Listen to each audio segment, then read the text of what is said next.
കൊല്ലം കുണ്ടറയിൽ railway പാളത്തിൽ telephone post കുറുകെയിട്ട സംഭവത്തിൽ പ്രതികളെ എത്തിച്ച് തെളിവെടുപ്പ് നടത്തി. റെയിൽവേ ട്രാക്കിൽ എത്തിച്ചാണ് തെളിവെടുപ്പ് നടത്തിയത്. ശ്രീജിത്ത് ശ്രീകുമാരൻ വിവരങ്ങളുമായി. ശ്രീജിത്ത്, തെളിവെടുപ്പ് അവസാനിച്ചോ? എന്തൊക്കെയാണ് വിവരങ്ങൾ?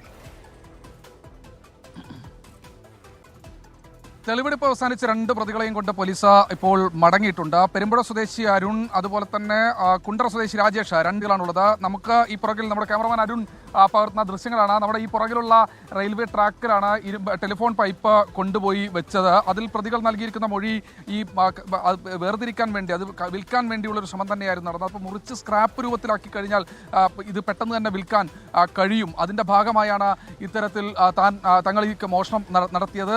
ആദ്യഘട്ടത്തിൽ കൊണ്ടുവന്നിട്ടു, പിന്നീട് അത് ട്രെയിൻ തട്ടിയില്ല. രണ്ടാമത് വീണ്ടും അടിച്ചു പൊട്ടിക്കാനുള്ള ശ്രമം നടത്തി, അതും നടന്നില്ല. അങ്ങനെ ഈ രണ്ട് ശ്രമങ്ങളും വിഫലമായതോടെയാണ് സ്വാഭാവികമായി റെയിൽവേ ട്രാക്കിലേക്ക് കൊണ്ടുവന്നിട്ടതെന്നാണ്. മദ്യലഹരിയിലായതുകൊണ്ട് തന്നെ തങ്ങൾ ഇതിൻ്റെ ഒരു ഗൗരവം തങ്ങൾക്ക് മനസ്സിലായില്ല എന്നാണ് ഏറ്റവും ഒടുവിൽ അവർ നൽകിയിരിക്കുന്ന മൊഴി. പക്ഷേ പോലീസ് അത് ആദ്യഘട്ടത്തിൽ പൂർണ്ണമായി വിശ്വസിച്ചില്ല. പക്ഷേ പിന്നീട് പോലീസിന് ബോധ്യമായി ഇവർക്ക് നിരവധി ക്രിമിനൽ കേസുകളുണ്ട്. അതായത് കുണ്ടറ പോലീസ് സ്റ്റേഷനിലെ SIയെ മർദ്ദിച്ച കേസിലടക്കം പ്രതികളാണ്. ഇവരെ പിടിക്കുമ്പോഴും ഇവർ മദ്യലഹരിയിൽ തന്നെയായിരുന്നു എന്നാണ് പോലീസ് പറയുന്നത്.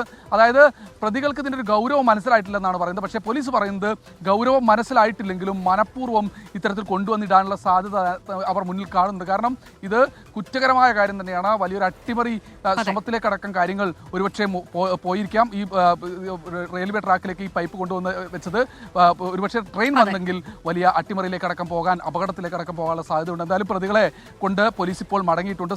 റെയിൽവേ ട്രാക്കിൽ ടെലിഫോൺ പോസ്റ്റ് മറ്റ സംഭവത്തിലാണ് പ്രതികളുമായുള്ള പോലീസിന്റെ തെളിവെടുപ്പ്.